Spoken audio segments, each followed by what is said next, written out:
مساء الفل يا جماعه، اخباركم ايه؟ في سؤال بيجي لنا كتير على البيدج وفي المكالمات، ان العملاء بيبقى عندها تخوف من شغل البولش او التلميع اللي بيتعمل قبل تطبيق النانو.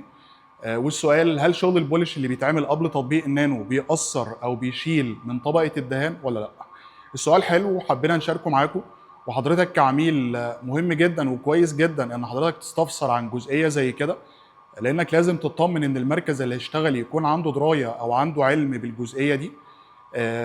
واجابتنا على السؤال ان لا طبعا ده مش بيحصل، لان شغل البولش عندنا مش سيستم واحد او مش مرحله ثابته، لا احنا عندنا اكتر من سيستم. بنحدد السيستم ده على حسب حاجات كتير بنحددها في العربيه. يعني اول حاجه على حسب نوع العربيه، على حسب نوعيه المشاكل اللي موجوده فيها، على حسب سمك قرايات الورنيش على الدهان، فاضل كام مايكرون بالظبط على طبقه الدهان.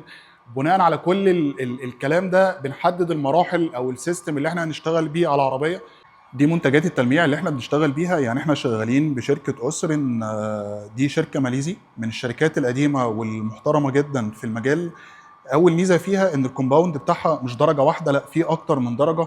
يعني دي درجة، بعد كده دي درجة، دي درجة، دي درجة، كل دي درجات أعلى من اللي قبلها.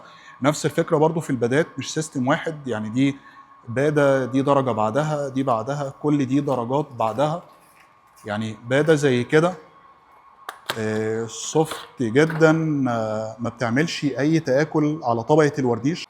الميزة التانية ان الشركة طول الوقت في تطور في منتجاتها على حسب التطور اللي بيحصل في مجال الدهانات. يعني زمان كان كل الكومباوند مصنع من الرمل، وما زال لحد دلوقتي في شركات كتير برضو الكومباوند بتاعها مصنع من الرمل. الميزة هنا ان الشركة طول الوقت بتطور في المنتج بتاعها، بالاخص الكومباوند، على حسب التطور اللي بيحصل في مجال الدهانات. يعني هنا الشركة عدلت العنصر ده، بدل ما كان من الرمل بقى مصنع من عنصر اسمه نانو اكاسيد الالومنيا.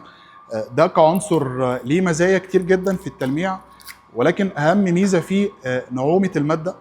يعني دي الماده هي بالظبط زي كريم البشره، ناعمه جدا، ما تعملش اي تآكل على طبقه الورنيش. وكمان ده من الحاجات القط بتاعها عالي. يعني ده القط بتاعه 9.5 على 10. انا عايز اقول لحضراتكم ان في حاجات القط بتاعها 2 على 10 و3 على 10. يعني في حاجات كتير انعم من كده.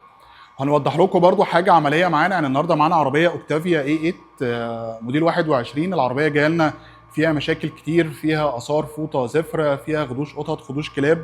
يعني برضو العربيه جايه بحاله خدت اكتر من مرحله، تقريبا 3 مراحل او 4 مراحل تلميع.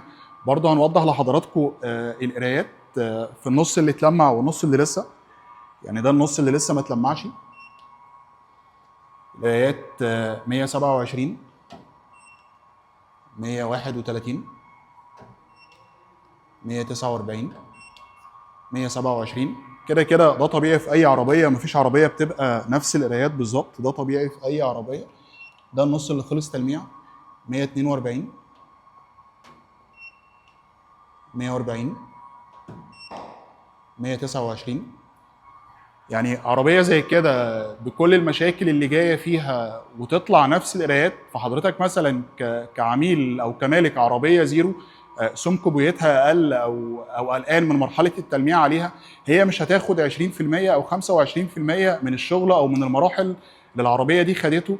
فاكيد برضو هتطلع نفس القرايات.